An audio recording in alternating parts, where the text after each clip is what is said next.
A ver, esto no va solo de ordenadores, para nada.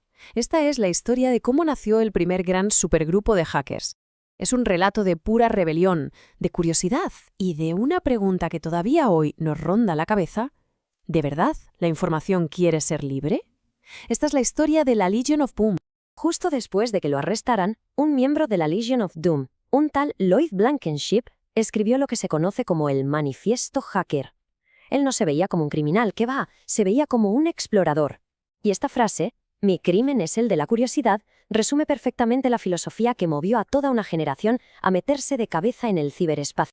Antes de que la palabra hacker estuviera en boca de todos, estaban los freakers. Ellos fueron los pioneros, unos rebeldes un poco antisistema, que allá por los 70 y 80 miraban la red telefónica y no veían un simple servicio. Veían el ordenador más grande y alucinante del planeta. Un puzzle gigantesco que pedía a gritos ser resuelto. Olvidaos de Google, de las redes sociales, de todo. En los años 80, conectarse a Internet significaba entrar en un universo totalmente fragmentado de ordenadores individuales llamados BBS. No había ni mapas, ni buscadores, nada. Era un territorio oscuro, casi misterioso, y para moverte por ahí necesitabas paciencia, mucha maña y, por qué no decirlo, un poquito de suerte.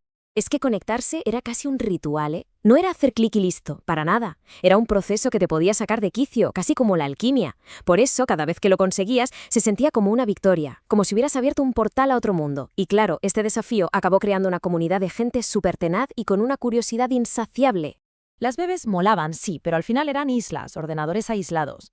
La auténtica frontera, el Everest, para estos exploradores era la propia red telefónica. Y es que en los 80 la red estaba dejando de ser analógica para ser controlada por ordenadores gigantes. Y claro, donde hay un ordenador, hay una puerta que se puede intentar abrir. Y es justo en este caldo de cultivo donde nace la Legion of Doom. Pero ojo, ellos no se veían como vándalos ni nada parecido. Se consideraban a sí mismos una especie de bibliotecarios de la era digital. Su misión era encontrar información oculta, manuales técnicos, diagramas de sistemas y compartirla con todo el mundo. Creían firmemente que entender cómo funcionaban las cosas era un derecho, no un privilegio de unos pocos. Y su método principal era, sorprendentemente, de lo más analógico, el trashing. Sí, como suena. Rebuscaban en los contenedores de basura de las compañías telefónicas buscando tesoros, manuales que las empresas tiraban. Lo que para una megacorporación era basura, para ellos era conocimiento prohibido. Lo digitalizaban todo y lo distribuían, convencidos de esa idea central. La información debe ser libre. Esta cita de Fiber Optic, uno de los miembros más famosos del grupo, lo deja clarísimo. No iba de dinero ni de poder. Era una cruzada ideológica, muy de la época, que nacía de la desconfianza hacia las grandes corporaciones y su secretismo. Era una lucha para que la gente de a pie pudiera entender la tecnología que, cada vez más, controlaba sus vidas. Pero claro, el mundo exterior empezó a enterarse de todo esto. Y asustarse, y mucho. La película Juegos de Guerra convirtió al hacker de la noche a la mañana de un curioso inofensivo a una amenaza para la seguridad nacional en la mente de la gente. Y esta paranoia colectiva provocó una reacción rapidísima del gobierno, que empezó a crear leyes que iban a cambiar las reglas del juego para siempre. Y aquí se produjo un choque de mundos brutal. Lo que para los hackers era simplemente explorar, para la ley era allanamiento. Donde ellos no veían ningún robo, la ley veía fraude. De repente, su ideal de liberar la información se convirtió en un posible delito federal muy, muy grave.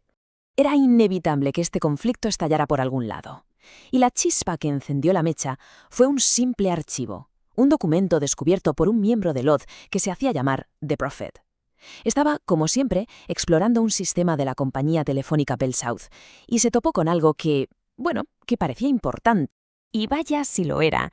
No era un manual de instrucciones cualquiera. No, era el documento que describía con pelos y señales cómo funcionaba por dentro el sistema de emergencias 911, una pieza clave de la infraestructura de un país y, para las autoridades, un secreto que había que proteger a toda costa.